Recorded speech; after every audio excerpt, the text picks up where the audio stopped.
We are, yes. I think I have other take on this. Yes, President Trump will get advantage of this rally yesterday. And historically, if you see, majority of Indians used to vote Democrats. Yes. And I was trying to convince my people around here that we should focus on Republicans also, because they have been more pro-India than the Democratic president ever have been.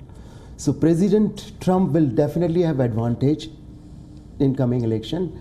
And I'm sure majority of Indians have realized that besides Democrats, they should also focus on Republicans, and Mr. Trump is good for India and they are going to vote for him. Since we're talking about votes, one of the points of discussion in India is that the overseas Indians or Indian Americans were not engaged with so actively in the past because they were nobody's vote bank in India. Right. If people turn up to listen to Prime Minister Narendra Modi, it's not like most of them are going to go back to India to vote for him. He doesn't gain materially as a politician out of this engagement, and yet he has sought to do this. Do you see a difference in approach that this Prime Minister has followed vis-a-vis what happened in the past? Yeah, I mean, I think he's geopolitically, yes. I mean, he's trying to be potentially for Indians outside India. Right. He's obviously appealing to the global Indians. Other ethnic groups have done that here strategically. Whether you look at the APAC, influence on foreign policy, or the African American influence, the apartheid movement in South Africa and how they were able to change policy in the U.S. Against certain, against South Africa in particular. There's a case study that we, study in human rights. So similarly, I think geopolitically, the Modi government is using the Indian diaspora in a strategic way, as not only an investment financially, but also, as potentially people who could influencers, right?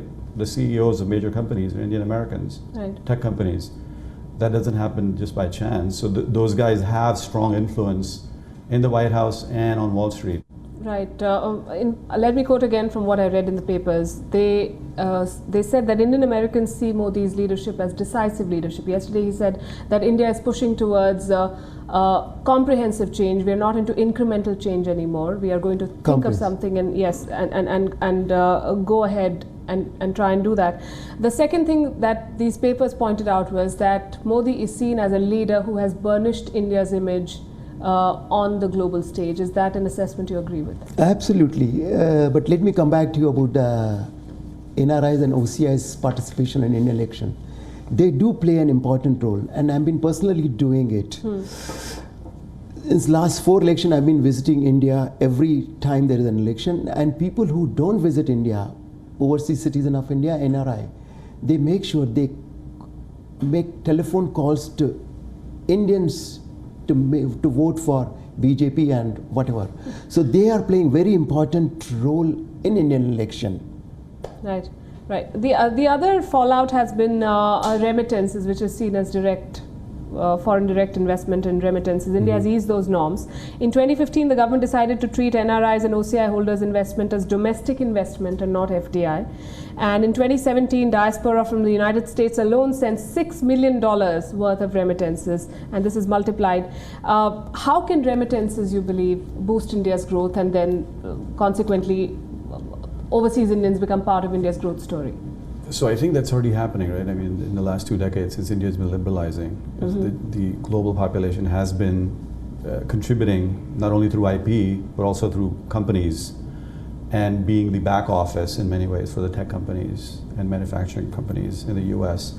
So there's a bit of a labor arbitrage that's already well documented in the business literature that Indian Americans have been contributing towards in terms of the growth, whether it's Microsoft, Google, Apple, and what have you, right? So that indirect as well as direct investment is clearly what's partly fueling the growth in India. But I think, again, we have to be mindful of the fact that we don't want to erode the other gifts that India has given to the world, as in civil liberties, as in disobedience, as in freedoms, other freedoms that India has made available.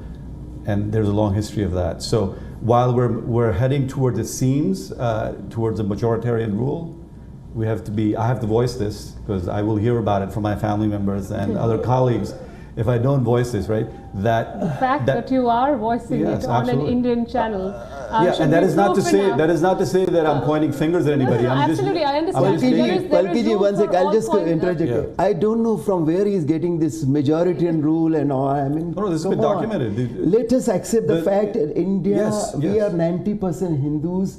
And when we talk about Hindus, it doesn't mean we are against Muslims or Christians. Okay. We are for everybody. Like Modi ji always says, Sabka Saath, Sabka Vikas and Sabka Vishwas. So, and if you see yesterday's rally, there were many Muslims supporting Modi ji. Sure. So let's forget about those things and are gone. And we should have This more is- diversity at these rallies. We should not simply be accepting the fact that somehow Did he this not was speak about diversity yesterday? No, he did. He did. He did. right? The multilingual, right? But the impression that somehow this was a MAGA rally with a strong Hindutva support. But there is should be nothing. cleared. There is Should nothing be wrong openly in cleared up. Hindutva. There is nothing Yeah. wrong in Hindutva support. I am Hindu and I am proud Hindu. There is nothing wrong in that. Why are you ashamed to call yourself I'm not. Hindu? I'm not. I am Hindu. I am Indian.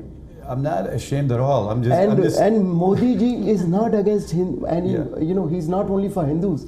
He is the Prime Minister of whole India, whether it is Hindu, Right. Muslim, or Christian, or Sikh, or whoever, whichever religion you call it. So I think they needed each other. That's my tagline, because the 370 issue will be debated at the UN, and he needs the American support. Why should be He needs the 370 American issue? support for that. Why should 370 issue be debated in And UN? Mr. Trump's That is approval- no. One Yeah. sec, Dinesh ji. In Kashmir is an integral part of India. Okay. That is integral part of India that we don't need to negotiate or discuss in the world. What Modi did was abrogation of Article 370. It was overdue. It was a temporary situation in India which should have been done long back. We are thankful to Prime Minister that he did it. It doesn't need to discuss in United Nations. It doesn't need to. That we don't need it. So here's the thing. You Sure. say it's fine. They probably did, both of them benefit. That's how diplomacy is conducted. People Yeah, look because at national so, interests. People look. yeah. That's all right. Right. When Narendra Modi addressed the Indian American community in 2014, which you also witnessed, I was there, yes. he was seen as a bit of a curiosity, a new leader who's won an election and has come to the US and is engaging with his people. And since then, he's gone to many other countries, Toronto, engaged, yes, California, multiple and done times. similar events. Sure. And I was reading that after the Pope, I think this was the biggest gathering for a leader who's not an American in America. So when you say that this meeting, this Houston engagement was not about Article 370 as I understand it. It was something that they planned. No, they but invited the US yeah. president, who, by the way, went on telling everyone that first the registration was 50,000. After I said I'll attend, it Yeah. went on to 70,000. So yes, he. No, I'm saying at the UN meeting, this will be an issue that will be debated. Yes, we can say we don't want to talk about it. No, that's It's fine. an internal matter. U.S. should not mediate, right? But when Imran Khan was here, Prime Minister Imran Khan was here, that was on the table as a discussion that Mr. Trump had with the Pakistani delegate, that this is something that U.S. might interject If you into. followed